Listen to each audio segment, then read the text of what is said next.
In this video, I'm going to share with you the top 6 steps that you need to take before closing on your first deal. And be sure to stick around till the end. I will share a bonus tip, one that I have to be mindful of until this day.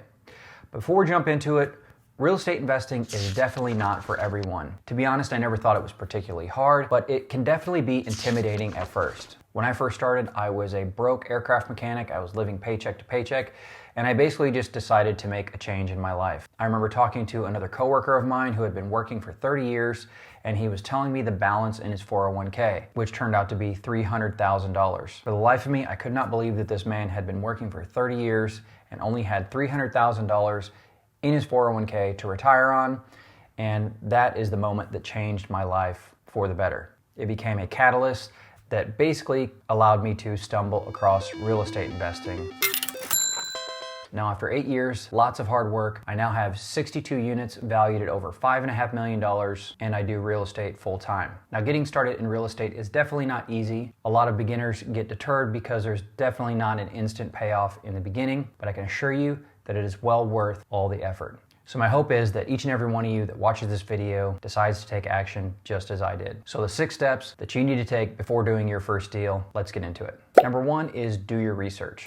When I first started, I spent countless hours researching all the terms and acronyms when it came to real estate investing. I figured the only concrete thing that I had to rely on was the actual math when it came to real estate investing. If I could calculate the return on a property and it was a better return than putting my money elsewhere, I figured it was a good investment. As a beginner, you want to find something to latch onto in order to make you feel comfortable with that investment. Because when you're getting a loan on a $50,000, $60,000, $70,000, $80,000, $100,000 property, it can definitely be intimidating when you're first starting out. And math is one of those things that can level the playing field and make you feel comfortable with what you're doing. If the numbers work, then the deal should ultimately work. One of the things that I would do, and I suggest you do as well, is analyze deals that are on the market, whether that be through the MLS or through LoopNet for a multifamily deal. Pick a deal and put your skills to test. Analyze that deal and see what the return comes out to be. Ultimately, if you do this enough times, you'll feel comfortable with the math of it. Then you can start walking these properties and slowly easing into real estate investing.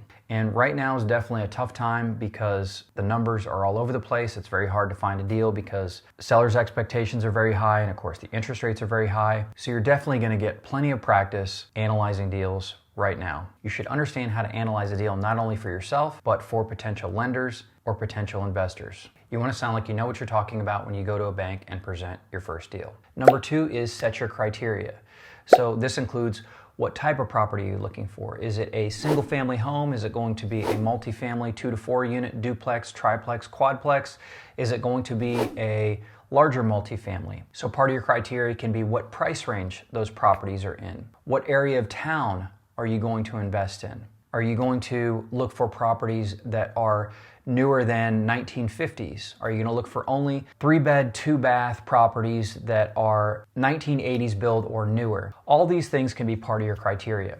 Now for me, when I first started investing, I picked a specific part of town, and they happen to be older builds, 1920s. It was a sort of more desirable part of town. But I picked that part of town and I just became intimately familiar with how much homes are selling for in that area, what the rents are going for in that area, how much it costs to actually operate in that area. And once you narrow down your criteria or become familiar with where you're investing, you can easily scan deals and determine whether or not they're going to be profitable or not. Say you see something listed on the MLS and it says rents are, I don't know, let's just say $700 a month for this 2-bedroom, 1-bath house. Well, you can look at that, and based upon your research and how comfortable you are with the area that you're investing in, determine that that rent is low. So you can obviously see that there's going to be an opportunity with that property. That goes for list price as well. If you see a property that is listed for way below the market, then you can obviously come to the conclusion that that may be an opportunity for you. And you can only do those kind of things if you're familiar with the area that you're investing in. I'm not saying you absolutely have to invest in your backyard, but it definitely served me well. As a beginning real estate investor, I would suggest investing somewhere close so you can actually, be very hands-on with this thing when you're first starting out. Just do whatever you can to become familiar with wherever you're going to be investing. That way you can quickly analyze these deals and determine if it's going to be profitable or not. Because remember, the name of the game is making money. Number 3 is set up your financing. Now, this may not be easy in today's market because banks are definitely tightening their lending practices. I've got a video on that. Go check that out. I break it down. But if a bank tells you no, definitely don't get discouraged. Just move on to the next. And one of the ways to find out what bank is actually investor friendly is go to your local real estate investor meetups. Other investors local to you would definitely be more than willing to share whatever banks are local that are actually doing deals. And those are the kind of banks that you want to stick to. Those are the ones that are going to give you the best terms, and you can actually build a relationship over time, which is definitely a positive when it comes to real estate investing. Making sure you have the right terms up front is definitely important when it comes to real estate investing. There are currently real estate investors whose debt is coming due. So in other words, they got their loans 3, 5, or 7 years ago, and that lender probably dangled a lower rate in front of them with a shorter term note. So that lender will give you a better rate for the shorter term note, and you may be inclined to take that better rate at the time. But those people that got those shorter term notes back 3 years ago, their debt is coming due this year. Well, their interest rate back then was 4%. And now when their debt comes due this year, they're going to be subject to the current market rates. And that's going to be going from potentially a 4% interest rate to a 7 or 8% interest rate, which could definitely kill your cash flow. So don't get swindled by the slightly lower rate and take the lower term. Get the longest term possible in order for you to be in control of your debt. If rates come down, you can definitely refinance. You don't want to be subject to your note coming due and then having to refinance at a higher market rate. If you purchased a property that is not in a very appreciating area and you haven't raised rents over the last 3 years and your rate goes from 4% to 8%, your cash flow is destroyed. And I've been seeing a lot of these videos out there lately. Even Bigger Pockets has posted some talking about when is it okay to negative cash flow on a property.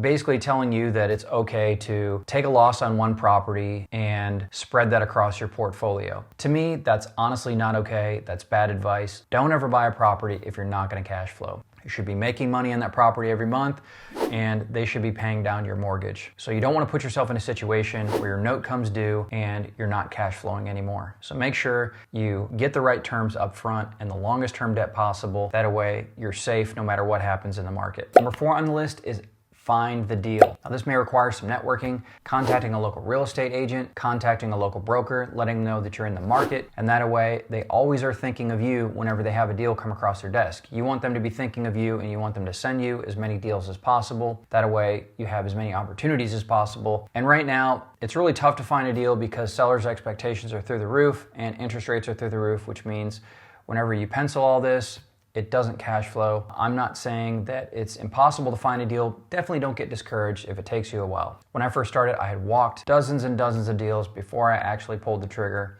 on my first property. So this is definitely going to be the hardest step in today's market, finding a deal that actually cash flows. But one of the benefits about this is if you're a beginner real estate investor, you're going to be able to get a lot of experience. First, you're going to be analyzing these deals, and once you come across a deal that you analyze before you actually walk it and it cash flows or it looks like it actually could be profitable, then you're actually going to walk the property and you have boots on the ground and you're going to be able to get more familiar each and every time you do this and you become more comfortable and more comfortable.